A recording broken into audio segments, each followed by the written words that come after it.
जय हिंद दोस्तों।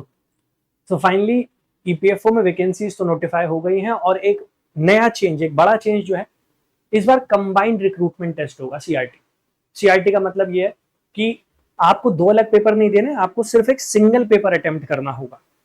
ये pen and paper based paper है, मतलब ऑफलाइन मोड में कंडक्ट कराया जाएगा। तो ईओ और एपीएफसी का एक कंबाइन एग्जाम होने वाला, अलग सेपरेट एग्जाम्स नहीं। लेकिन किस सब्जेक्ट से कितने क्वेश्चन आएंगे, क्योंकि ओवरऑल अगर आप देखेंगे कुल मिलाकर 10 सब्जेक्ट है, देयर आर 10 सब्जेक्ट्स। अब ये 10 सब्जेक्ट जो हैं, इसमें किस सब्जेक्ट से कितने क्वेश्चन पूछे जाएंगे वो अंडरस्टैंड करना इंपॉर्टेंट है, क्योंकि उसके अकॉर्डिंग ही आप अपनी स्ट्रैटेजी डिजाइन करें। तो चलिए अंडरस्टैंड करते हैं 2023 में जब एपीएफसी का एग्जाम हुआ तो उसका क्या पैटर्न रहा।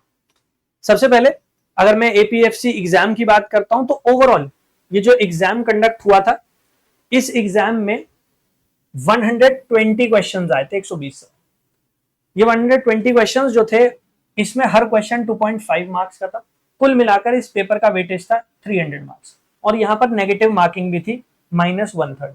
2 घंटे का आपका ओवरऑल पेपर हुआ था, और पेपर का जो डिफिकल्टी लेवल था वो मॉडरेट से डिफिकल्ट था। इनफैक्ट बहुत सारे एस्पिरेंट्स को तो ये पेपर डिफिकल्ट ही लगा था। लोगों ने इस पेपर को 2023 का जो प्रीलिम्स का एग्जाम हुआ था उससे भी कंपेयर किया था। बहरहाल ये मान के चलिए 120 क्वेश्चन आएंगे, 120 सवाल, और पेपर का जो लेवल होगा वो मॉडरेट से डिफिकल्ट के बीच होगा इस बार।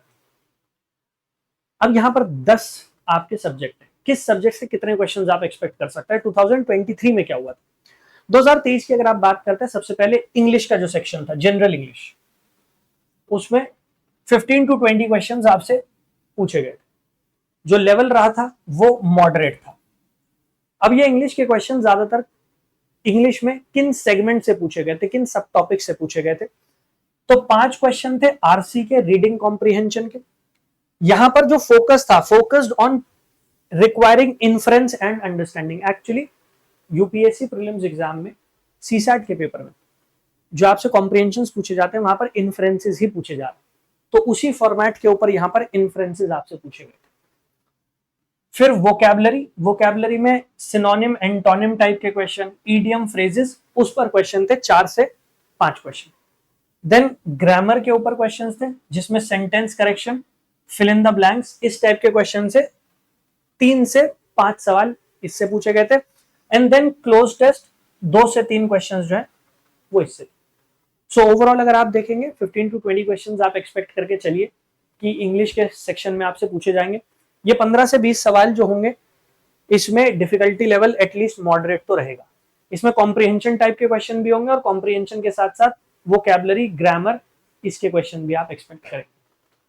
नेक्स्ट अगला जो सेक्शन था वो था इंडियन पॉलिटी। अच्छा, ये पूरा का पूरा जो एनालिसिस है, इसे आप डाउनलोड भी कर सकते हैं।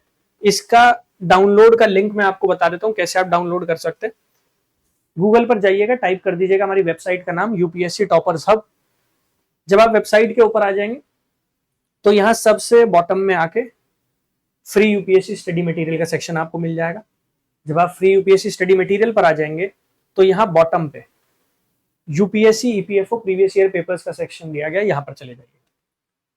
जब आप यहां चले जाएंगे तो यहां पर आपको ये पूरा का पूरा एनालिसिस मिल जाएगा। ऑलरेडी यहां 2015 2023 का क्वेश्चन पेपर अपलोडेड है, फ्री मॉक टेस्ट भी अपलोडेड है, इसके साथ साथ डिटेल सिलेबस भी प्रोवाइड किया गया।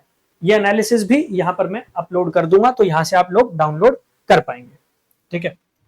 अब अगर हम पॉलिटी के सेक्शन की बात करते हैं तो पॉलिटी के सेक्शन में भी 12 से 15 क्वेश्चन थे, और लेवल जो था वो मॉडरेट से डिफिकल्ट था।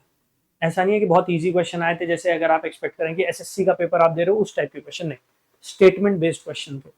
और जैसे प्रीलिम्स में एक एनालिसिस करवाया जाता है, उस एनालिसिस पर बेस्ड क्वेश्चन ज्यादा थे। तो यहाँ constitutional provisions, articles related to fundamental rights, directive principle, union state relation, इन पे क्वेश्चन। देन जुडिशरी में क्यूरेटिव पिटिशन, सुप्रीम कोर्ट की पावर्स, उस पर क्वेश्चन। देन पार्लियामेंट्री प्रोसीजर, जिसमें बिल, कमिटी और लेजिस्लेटिव प्रोसेस, इन पे क्वेश्चन। और कॉन्स्टिट्यूशनल बॉडी, जिसमें जैसे इलेक्शन कमीशन है, यूपीएससी, सीएजी, इन पे क्वेश्चन। अब यहां पर अगर आप देखेंगे जो क्वेश्चंस थे वो ना केवल स्टैटिक सिलेबस से लिंक करके पूछे गए थे, बल्कि करंट अफेयर्स से लिंक करके भी थे, जैसे क्यूरेटिव पिटिशन और सुप्रीम कोर्ट की पावर्स। ये उस टाइम न्यूज में था, इसी वजह से वो क्वेश्चन बना था। तो आप जब प्रिपेयर कर रहे हैं तो आपको स्टैटिक के साथ साथ करंट अफेयर्स जो है उसको भी अंडरस्टैंड करना पड़ेगा। तो स्टैटिक और करंट अफेयर्स दोनों से मिला के क्वेश्चंस बनाए गए थे। क्वेश्चंस जो थे उसमें आपकी डेप्थ ऑफ नॉलेज भी चेक की गई थी। तो ऐसा नहीं है कि ऊपर ऊपर से चीजों को पढ़ना है, यूपीएससी लेवल का पेपर है तो आपको थोड़ा डेप्थ में जाके चीजों को अंडरस्टैंड भी करना पड़ेगा। नेक्स्ट अगर मैं बात करता हूं तो इंडियन इकोनॉमी। इंडियन इकोनॉमी में 10 से 12 क्वेश्चन, लेवल वही है मॉडरेट, क्योंकि ओवरऑल पेपर का लेवल ही था मॉडरेट टू डिफिकल्ट, तो वही मॉडरेट लेवल का पेपर था। इकोनॉमी के जो बेसिक कॉन्सेप्ट्स होते हैं जैसे इन्फ्लेशन, जीडीपी, फिस्कल पॉलिसी, उन पे क्वेश्चन। देन करंट इश्यूज जैसे बजट की हाइलाइट्स, इकोनॉमिक रिफॉर्म्स और बैंकिंग पॉलिसीज, उन पर क्वेश्चन। गवर्नमेंट स्कीम्स जैसे अटल पेंशन योजना है, प्रधानमंत्री जनधन योजना हो गई, इस टाइप की जो योजनाएं हैं, और इसके अलावा जो और सोशल सिक्योरिटी स्कीम्स है। तो यहां पर अगर आप देखेंगे करंट इवेंट्स जो होते हैं, करंट न्यूज, उनकी बहुत रेलिवेंस है।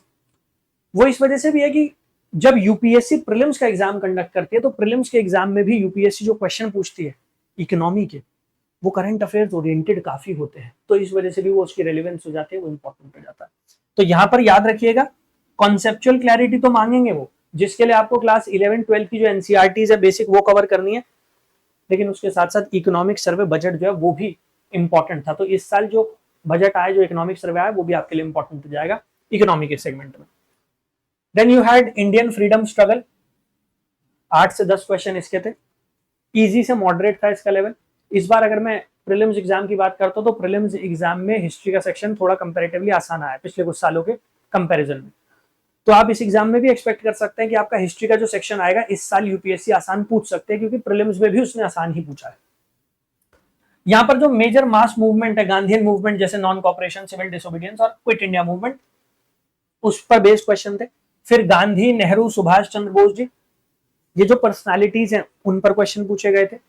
फिर इंडियन नेशनल कांग्रेस के सेशन, स्वदेशी मूवमेंट, इस टाइप के जो इवेंट्स हैं उनके ऊपर क्वेश्चन पूछे गए थे। ठीक है, अब हिस्ट्री का सेक्शन है तो सारा का सारा फैक्चुअल ही होने वाला है।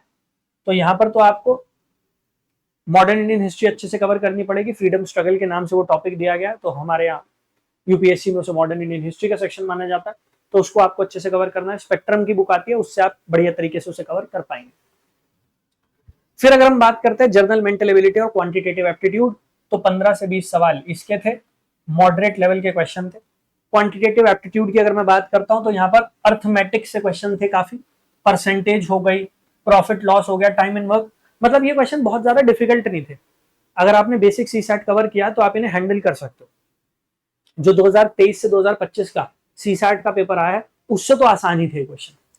ठीक है, एलजेब्रा, ज्योमेट्री, डेटा इंटरप्रिटेशन, इस पर क्वेश्चन थे। रीजनिंग की अगर मैं बात करता हूं तो analogies, series, puzzle, coding, decoding, syllogism, इन पर क्वेश्चन पूछे गए। ठीक है, so questions required a deep understanding of concept with some being time consuming. तो टाइम कंज्यूमिंग होंगे क्वेश्चन, आपको पिक करना पड़ेगा। आपको 120 क्वेश्चन नहीं सॉल्व करने हैं, आपको उतने क्वेश्चन सॉल्व करने हैं कि आप उस एग्जाम को क्रैक कर पाओ। हर क्वेश्चन को सॉल्व करने के लिए लगभग 1 मिनट है आपके पास, तो वही दिमाग में रखते हुए आपको ये सारे क्वेश्चन अटेम्प्ट करना। तो अगर कोई क्वेश्चन ऐसा है जिसमें आपको ज्यादा टाइम लग रहा है, लीव इट, आप नेक्स्ट क्वेश्चन की तरफ बढ़ जाइए। 120 क्वेश्चन वैसे भी आप नहीं करेंगे, सो टारगेट कीजिए 90 to 100, एक नंबर 90 to 100 आपके दिमाग में होना चाहिए जिसे आप टारगेट करें, जिससे अल्टीमेटली आप अपना गोल अचीव कर पाए, इस एग्जाम को क्रैक कर पाए। फिर जर्नल साइंस और नॉलेज ऑफ कंप्यूटर एप्लीकेशन, यहाँ पर 8 से 12 क्वेश्चन थे, इजी से मॉडरेट थे क्वेश्चन, कोई बहुत ज्यादा डिफिकल्ट नहीं थे। जनरल साइंस की अगर हम बात करते हैं तो फिजिक्स के कॉन्सेप्ट जैसे मैकेनिक्स, ऑप्टिक्स, केमिस्ट्री की आप बात करेंगे तो बेसिक कॉन्सेप्ट्स केमिस्ट्री के, और बायोलॉजी जिसमें ह्यूमन बॉडी और डिजीजेस ये डोमिनेट करता है, तो यहां से क्वेश्चन। कंप्यूटर एप्लीकेशन की अगर आप बात करोगे तो एमएस ऑफिस हो गया, ऑपरेटिंग सिस्टम हुआ, इंटरनेट के बेसिक्स, साइबर सिक्योरिटी, इन पर क्वेश्चन जो है वो पूछे गए। कुछ इसी तरीके से करंट इवेंट्स की अगर आप बात करते हैं तो यहाँ पर 10 से 15 क्वेश्चन थे। Now this was a surprising segment, वो इस वजह से क्योंकि वो थोड़ा डिफिकल्ट था, और यूजुअली 2023 से पहले यूपीएससी स्पोर्ट्स पे फोकस नहीं करती थी, बट 2023 और उसके बाद अचानक से यूपीएससी ने स्पोर्ट्स के ऊपर फोकस करना शुरू किया है। प्रीलिम्स में भी, मैं प्रीलिम्स एग्जाम की भी बात कर रहा हूं, वही यहां पर देखने को मिला था। स्पोर्ट्स से क्वेश्चन पूछे गए थे और अनएक्सपेक्टेड क्वेश्चन, संतोष ट्रॉफी फुटबॉल में होती है, उससे क्वेश्चन पूछ लिया गया था। फिर गवर्नमेंट स्कीम्स, पॉलिसी अनाउंसमेंट, उन पर क्वेश्चन थे, और ग्लोबल समिट ट्रेड एग्रीमेंट, उन पे तो क्वेश्चन बनते ही। तो करंट इवेंट्स के क्वेश्चन उन्हीं लाइंस पर थे जिन पर यूपीएससी प्रीलिम्स में पूछे जाते। ठीक है, बाकी जो बचा हुआ सेक्शन है लेबर लॉ, सोशल सिक्योरिटी और इंडस्ट्रियल रिलेशन, तो जैसा मैंने कहा कि आप डाउनलोड कर लेना इस पीडीएफ को, मैं अपलोड कर दूंगा, वहां से आप इसे डाउनलोड कर सकते हैं। इसके साथ साथ जर्नल अकाउंटिंग प्रिंसिपल के क्वेश्चन कहां से पूछे गए थे वो भी मैंने इस फाइल में ऐड कर दिया है। आपको सिर्फ क्या करना है, आपको वेबसाइट पर जाना है, वेबसाइट पर जाइएगा, अकाउंट क्रिएट कर लीजिएगा। एक बार फिर से समझा देता हूं कैसे।